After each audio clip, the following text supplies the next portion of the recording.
안녕하십니까. 유한타에서 정유화학을 담당하고 있는 황규원 연구원입니다.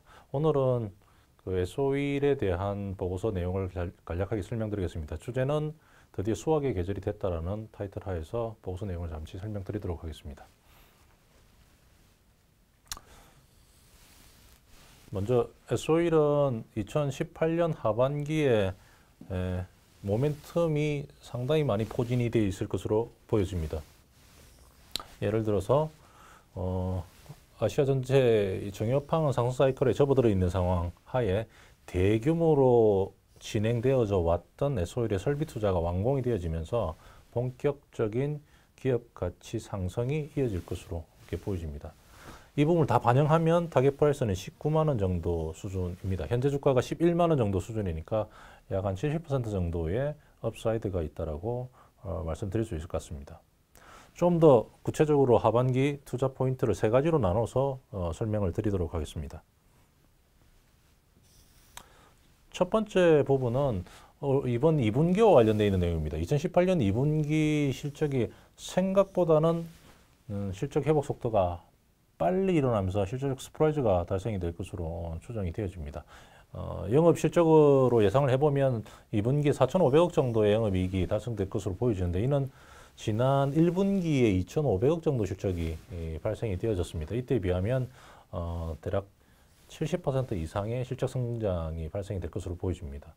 작년 2분기에는 영업이익이 1,100억 정도 수준이었습니다. 전년도에는 유가가 단계 급락하면서 상당 폭의 재고평가 손실이 발생이 되어지면서 실적이 좀 부진하게 나왔습니다만 여기에 비해서는 이번 2분기에는 200% 이상의 실적 증가를 기록할 것으로 보입니다. 구체적으로 부문별로 한번 살펴보면 정유 부분이 지난 1분기에 한 900억 정도 이익이 났습니다만 이 부분이 한 3배 이상 실적 증가가 나타날 것으로 보여지고요. 그 가장 큰 이유는 두바이를 포함한 국제 유가가 이번 그 2분기에 지난 분기 대비해서 한 7불 정도가 상승이 되어지면서 이로 인한 이익이 1,900억 정도의 추가 이익이 발생이 될 것으로 보여집니다. 이것 때문에 아마 2분기 실적은 정제 마진은 상대적으로 좀 플랫했지만 실질적으로 실적은 상당히 좀 강하게 나타날 것으로 그렇게 보여집니다. 월별로 보면 4월보다는 5월, 5월보다는 6월 정도가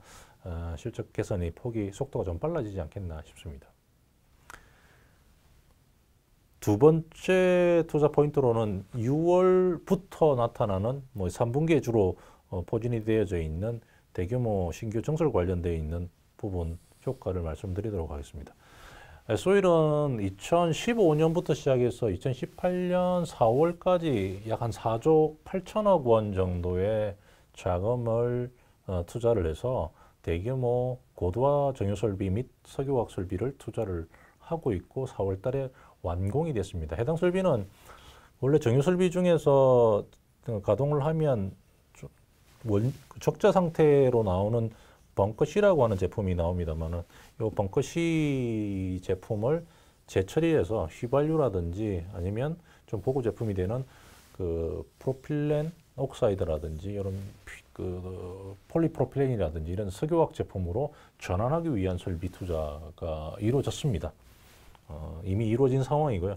이번 아마 6월 정도부터 시작해서 휘발유를 필두로 해서 양산 시작이 되어지고 대략 8월 정도가 되면 이번 석유화학 제품도 판매가 이루어질 것으로 보여져서 대략 한 9월 내지 10월이 되면 최근 3년 동안 투자되었던 대규모 설비의 종결판이 되는 양산이 이루어지면서 실적으로 기여될 것으로 보여집니다.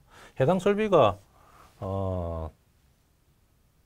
본격적으로 가동이 되어지면서 얻을 수 있는 실적 규모를 보면 연간 한 6천억 원 정도의 영업 실적이 달성이 가능할 것으로 보여집니다. 2017년 전체 영업이익이 1조 3천억 원이었다는 걸 고려하면 전체 이익의 한 40% 정도 이익이 추가적으로 더 늘어날 수 있는 그 큰 빅 이벤트가 3분기에 자리 잡고 있다 이렇게 보시면 될 것 같습니다. 2019년으로 가보면 좀 더 좀 재미있는 내용이 있습니다. 2019년도 정유회사들의 가장 큰 이슈는 IMO라고 하는 국제회사기구입니다. IMO라고 하는 기준에서 기구에서 해상 선박 연료에서 배출되는 가스를 좀 깨끗한 걸 만들으라고 하는 강제 규정을 시행을 합니다. 구체적으로 그 가스에서 나오는 황화뮈랑 기준을 350ppm에서 좀 깨끗하게 50ppm으로 낮추게끔 강제를 하고 있습니다. 요 시작 시점은 2020년 1월 1일입니다만 그 해당 정유회사 이 선박용 연료를 공급하는 정유회사에 실질적인 영향을 미치는 것은 내년 2019년도 아마 2분기 정도부터는 본격적인 영향을 미칠 것으로 보여집니다. 어떤 영향이 발생이 되냐 그러면 지금 현재 해상 선박 연료로 판매하고 있는 그 아주 좀 더티한 고유황 중유 부분의 수요가 급감하게끔 됩니다. 수요가 급감한다는 이야기는 결국 고유황 중유의 가격도 폭락을 하게끔 되는데 지금 대비해서 대략 한 50% 정도의 가격 폭락이 일어날 것으로 추정이 되어집니다. 그러면 국내 정유사 입장에서 보면 이 벙커시 또는 선박용 연료 생산량이 적으면 적을수록 좀 유리하고요.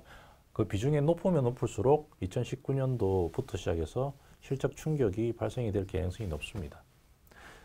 그런데 S-오일은 다행스럽게 좀 전에 말씀드렸던 대규모 석유화학 정유 설비 투자가 완공이 되어지면서 중유 판매량을 제로로 만들어 버렸습니다. 그래서 이 IMO라고 하는 국제회사기구의 선박 연료 기준 강화가 시행이 되더라도 오히려 상대적으로 이익이 좀 늘어나는 효과가 발생될 것으로 보입니다. 구체적으로 아마 1,000억 원 정도의 추가적인 영업이익이 발생이 될 것으로 보여지고요. 다른 정유회사들 상황을 보면 SK이노베이션은 보안 투자를 지금 하고 있습니다. 대략 보안 투자를 한다 그러더라도 2,000억 원 정도의 이익 감소가 불가피할 것 같고요. 상대적으로 현대 오일뱅크와 같은 회사는 이 벙커시가 차지하는 비중이 전체 그 정유 제품의 한 18% 정도가 되어집니다. 상대적으로 실적 감익 폭이 해당 이유 때문에 좀 크게 나타날 가능성이 높아 보입니다. 여기까지가 그 S-오일에 관련되어져 있는 지금부터 시작해서 좀 관심을 가져야 되는 투자 포인트에서 말씀을 드렸습니다. 정리를 해보면 정유산업의 그 아시아 정유산업의 상승 사이클은 2020년까지 이어지는 과정 중에 S-오일은 대규모 설비 증설에 대한 효과가 3분기부터 구체화될 것으로 보여지고 2019년이 되면 다른 정유사와 달리 그 IMO 리스크를 완벽하게 해치를 해놓는 상황이 되어집니다. 주가 재평가가 하반기에 이뤄질 것으로 보여집니다. 감사합니다.